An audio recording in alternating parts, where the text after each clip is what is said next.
నమస్తే, నేను Vamshi. Welcome to I News. Telangana రాష్ట్రంలో దేశానికి ఆదర్శంగా అమలవుతున్న కళ్యాణ లక్ష్మి షాదీ ముబారక్ పథకంపై నీలి నీడలు అలుముకున్నాయి. ఈ పథకం శాశ్వతంగా రద్దవుతుందా అనే సందేహాలు కలుగుతున్నాయి.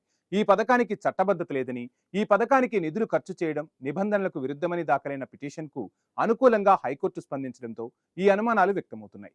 కోర్టులో వేసిన పిటిషన్పై రాష్ట్ర ప్రభుత్వం కౌంటర్ కూడా దాఖలు చేయకపోవడంతో అనుమానాలు మరింత బలపడుతున్నాయి. అసలు కళ్యాణ లక్ష్మి పథకంపై హైకోర్టు ఎందుకు స్టే ఇచ్చింది? ఈ వ్యవహారంలో రేవంత్ సర్కార్ ఎందుకు ఉదాసీనంగా వ్యవహరిస్తోంది? శాశ్వతంగా కళ్యాణ లక్ష్మి పథకాన్ని రద్దు చేసేందుకు వడివడిగా అడుగులు పడుతున్నాయా? కోర్టును బూచిగా చూపి ఈ సంక్షేమ పథకాన్ని ఆపేయబోతున్నారా? Let's watch the story.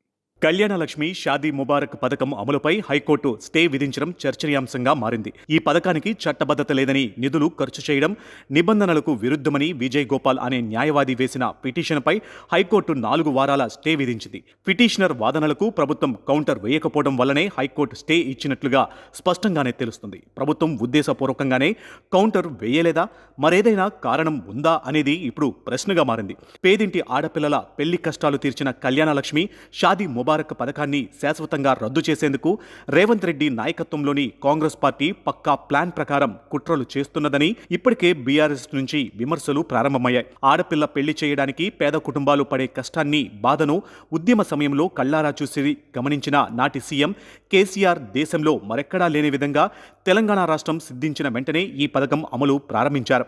మేనిఫెస్టోలో పెట్టుకున్నా, ఎవరూ అడగకున్నా సరే పేదలకు ఎంతగానో ఉపయోగపడుతుందని ఈ పథకాన్ని తెచ్చారు. ఈ పథకం వల్ల ఎన్నో సామాజిక ప్రయోజనాలు నెరవేరాయి. అమ్మాయిలకు 18 సంవత్సరాలకు ముందు పెళ్లి చేయడం బాగా తగ్గిపోయింది. ఆడపిల్ల పుట్టిన వెంటనే పెళ్లి గురించిన బాధతో అమ్మాయిలను అమ్మేసే హృదయ విదారక సంఘటనలు తగ్గాయి. అమ్మాయిల తల్లిదండ్రులు ఎంత ఆత్మగౌరవంతో అప్పులు లేకుండా పెళ్లిళ్లు చేయగలిగారు. ఈ గొప్ప పథకం ద్వారా ఎన్నో రాష్ట్రాలకు ఆదర్శంగా నిలిచింది. చాలా రాష్ట్రాలు తెలంగాణను చూసి తమ రాష్ట్రాలలో అమలు చేశాయి. కాంగ్రెస్ పార్టీ కూడా అధికారంలోకి వచ్చిన తర్వాత ఈ పథకాన్ని కొనసాగించింది. ఈ పథకం కొనసాగించడంతో పాటు కళ్యాణ లక్ష్మి కింద ఇచ్చే ₹1,00,000 నగదుతో పాటు తులం బంగారం అదనంగా ఇస్తామని కూడా కాంగ్రెస్ ఎన్నికల సమయంలో ప్రకటించింది. కానీ వివిధ కారణాల వల్ల తులం బంగారం హామీని అమలు చేయలేకపోయింది. ఇప్పుడు అసలు ఈ పథకానికి ఎసరు వచ్చే ప్రమాదం ఏర్పడింది. ఈ గొప్ప పథకం అమలవుతుందంటే పేరంతా కేసీఆర్ గారికి, బీఆర్ఎస్ పార్టీకి వస్తుందనే ఏకైక దుగ్ధతతో ముఖ్యమంత్రి రేవంత్ రెడ్డి కళ్యాణ లక్ష్మి పథకానికి శాశ్వతంగా సమాధి కట్టడానికి పక్కా ప్లాన్ వేశారని బీఆర్ఎస్ ఆరోపిస్తున్నది. హైకోర్టులో ఈ పథకం అమలును ప్రశ్నిస్తూ ఎవరో ఒకరు ప్రజా ప్రయోజనం వ్యాజ్యం వేస్తూ దానికి ప్రభుత్వం కనీసం కౌంటర్ కూడా వేయలేదంటే అర్థం ఏమిటి అనే ప్రశ్న ముందుకు వస్తున్నది. పేద ప్రజల సంక్షేమం కోసం పథకాలు అమలు చేసే బాధ్యత, హక్కు ప్రభుత్వాలకు ఉంటుంది. బడ్జెట్లో బాజాప్తా నిధులు కేటాయించి అసెంబ్లీలో ఆమోదం పొందిన తర్వాతనే కళ్యాణ లక్ష్మి, షాదీ ముబారక్ పథకాలకు నిధులు ఖర్చు చేయడం జరుగుతుంది. అసెంబ్లీలో ఆమోదం పొందిన ప్రతిదీ చట్టమే. ఈ విషయాన్ని హైకోర్టుకు చెబితే సరిపోయేది. కానీ రేవంత్ రెడ్డి ప్రభుత్వం హైకోర్టులో ప్రభుత్వం తరపున ఎందుకు ఈ వాదనలు వినిపించలేదు అనేది అంతుచిక్కడం లేదు.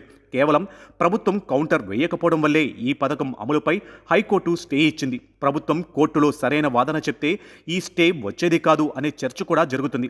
కళ్యాణ లక్ష్మి పథకాన్ని శాశ్వతంగా బంద్ పెట్టాలని రేవంత్ రెడ్డి ప్రభుత్వం నిర్ణయించడానికి 2 ప్రధాన కారణాలు ఉన్నాయని విపక్షం విమర్శిస్తున్నది. ఒకటి, ఈ పథకం ద్వారా లబ్ధి పొందుతున్న పేదలు కేసీఆర్ గారిని తలుచుకుంటున్నారు. గొప్ప పథకం పెట్టి మమ్మల్ని ఆదుకుంటున్నారని నేటికి గుర్తు చేసుకుంటున్నారు.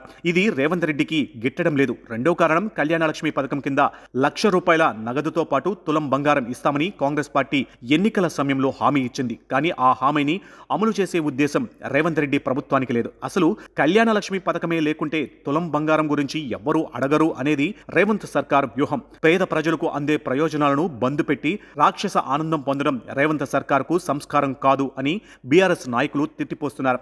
కాంగ్రెస్ నాయకులు కానీ ప్రభుత్వం కానీ ఇంకా దీనిపై స్పందించడం లేదు. అయితే హైకోర్టు విధించిన స్టేను తొలగించాలని ప్రభుత్వం కోర్టుకు పోతుందనే ప్రచారం మాత్రం జరుగుతుంది. పేద ప్రజలకు ఎంతగానో ఉపయోగపడిన ఈ పథకం యథావిధిగా కొనసాగే విధంగా ప్రభుత్వం కోర్టు ముందు వాదనలు వినిపించాలని మాత్రం సర్వత్రా కోరుకుంటున్నారు.